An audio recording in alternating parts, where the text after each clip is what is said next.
Ambassador John Bolton, thank you for speaking with CBS News. Let's begin with the expected retaliation by the U.S. for the deaths of these 3 soldiers in a drone strike. U.S. officials are describing a series of strikes over multiple days, including Iranian personnel and facilities inside Iraq and Syria. Can this be effective?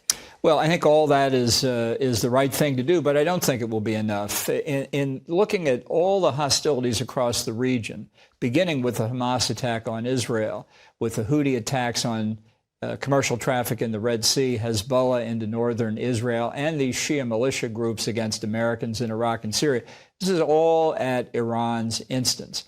And yet, throughout this entire period, Iran has paid no price for this. They look at their proxies as expendable. And I think until we make it clear to the mullahs in Tehran that we do not accept this kind of conduct by causing pain in Iran, it will continue. So let me take that a step further. Are you saying that you think the retaliation must or should include strikes that hit Iran specifically? Yes, they have declared a red line against any targets inside their borders. Well, they crossed an American red line by killing Americans. And until we cross one of their red lines, they will not view this as a serious problem. I'm not saying this first attack has to be regime threatening. There are lots of targets inside Iran, Quds force bases, air defense systems, and others that would be a good thing to destroy and which would send the message. If the Iranian government doesn't get it, we can send more messages. We're almost a week out from the deaths of these 3 Americans in that drone strike. Should the U.S. have responded sooner? Well, it's surprising the administration wasn't ready. We've had over 160 Shia militia attacks since October. And it's just it's hard to understand why they couldn't have begun, at least, perhaps not finished it. The trouble with this delay we've seen is that many of the Shia militia positions and Iranian positions in Syria and Iraq are not going to be today where they were last Sunday. This used to be referred to by the Air Force as tank plinking. And it's just not a significant enough retaliation, I believe, to try and reestablish deterrence with Iran itself. So I want to pick up on a word that you said there. You called it delay. What's the impact on America's standing? Look, I think the administration has displayed weakness throughout this crisis, begun with the Hamas attack on Israel. I think our inability to reopen the Red Sea against the Houthi and Iran is a bad signal, not just to Iran, but to Russia and China as well. So the more delay there is, however legitimate the explanations from our point of view, the greater the impression the administration is in disarray.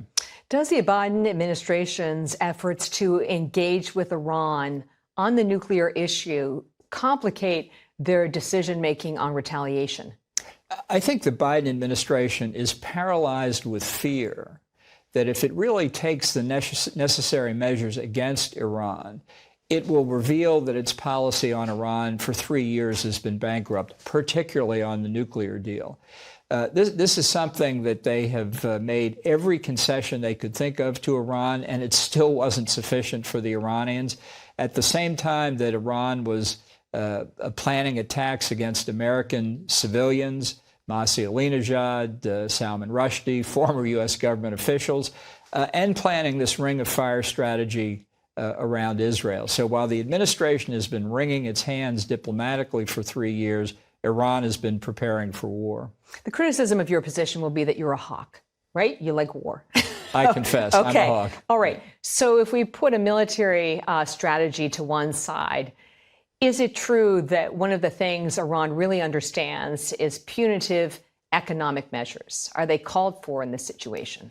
Well, I think the administration has weakened the economic sanctions against Iran as part of its effort to get back into the nuclear deal. I think that was a mistake. I don't think the sanctions in the Trump administration were strong enough, but they were far stronger than what we see today. And, you know, on this question of military force, the issue here is not the conflict. The issue is the cause of the conflict, and the cause of the conflict is Iran. And while certainly nobody wants a wider war, I think we all need to be asking this question. If we don't like Iran's behavior today, would you rather wait until they get nuclear weapons? Do you think their behavior will be more reasonable then? Mm-hmm. Before we leave this point, what you hear from U.S. officials is that these attacks against U.S. forces are not directed by Tehran and that these proxy groups around the region are acting independently. You say what? Nonsense. Iran has armed, equipped, trained, and financed these groups, not for their convenience, but for Iran's. Is this a perfectly functioning corporate hierarchy? No way. By the way, neither is NATO or any other American alliance. Things don't always go according to what the mullahs in Tehran want. But if anybody thinks all of this that's happening in the Middle East today is coincidence, there's a bridge in Brooklyn that's available for sale. So you're saying that there's a disconnecting of the dots here? Well, I think Iran is trying to get plausible deniability. Oh heavens, the Houthi are attacking commercial ships in the Red Sea. It's a form of deception, and the Iranians have been very successful at it. You know, they've read P.T. Barnum. They understand there's a sucker born every minute, and a lot of them work in the Biden administration.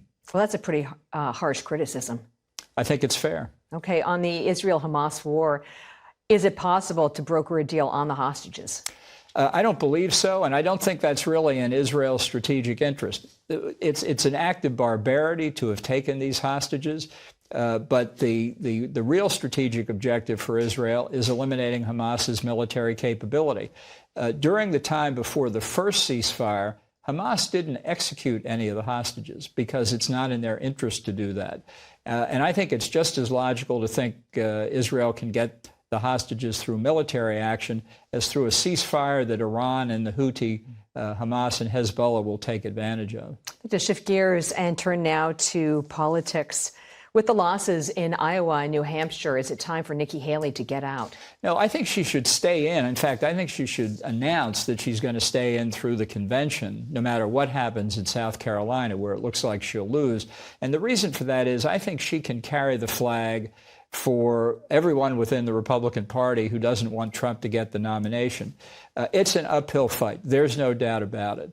But things could happen in Trump's criminal proceedings. There could be another event or two. Biden might yet withdraw from the Democratic race. I'm not prepared to give up on the nomination question until the last possible moment. So it sounds like you're advocating a strategy of the last one standing. Well, I think if Trump did run into trouble for whatever reason, I would encourage other Republicans to consider coming back in, or those who didn't enter in the first place might yet consider coming in. I think it's as important a political priority as Republicans have ever had to try and deny Trump a renomination. If former President Trump is convicted of a crime, do you see him getting out of the race? And if he stays in, can he beat President Biden?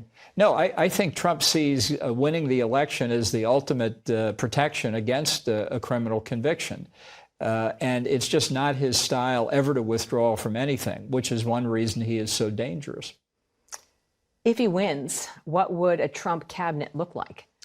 Well, as I've written in the foreword to the paperback edition of my book, I think the quality of the people who will seek to serve in a Trump cabinet or sub-cabinet positions will be very weak.